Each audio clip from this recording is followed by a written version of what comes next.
روجه چې مونږه کله نیسو د دې دپاره د څه څیز ضرورت دی چې د پېشمنۍ ویلی کېږي تاسو ته څه وایي مونږ د پېشمنۍ وایو پېشمنۍ دی نو د روجې دپاره پېشمنۍ کول مستحب طریقه ده چې یو سړی وایي چې زه به بغیر پېشمنۍ نه نیسمه دا دې ښه طریقه نه کوي دا د برکت کار دی د برکت نه به دا روجه خالي نه وي چې پېشمنۍ دې وکړو روجه دې ونیوله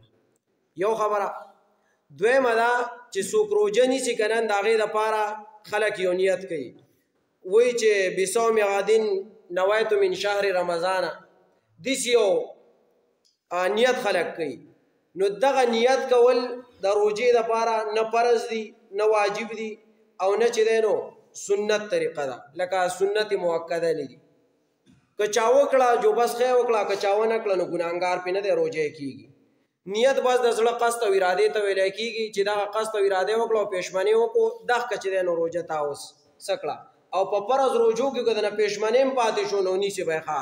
هسې نه ته چې پېشمنۍ مې نه دی کړی سهار چې دی نو سهار به یې نه نیسم نیسې به یې ګورې ښه به دب کې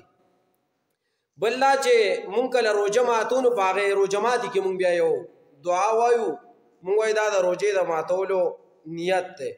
چې مونږ وایو اللهم لک صمت وبک آمنت وعلى رزقک افطرت مونږ داسې یو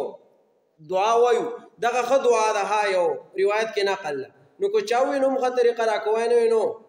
په بسم الله دې ماته کي په بله کلمه دې ماته کي په بله دې ماته کي که دی وي نو هم ښه طریقه ده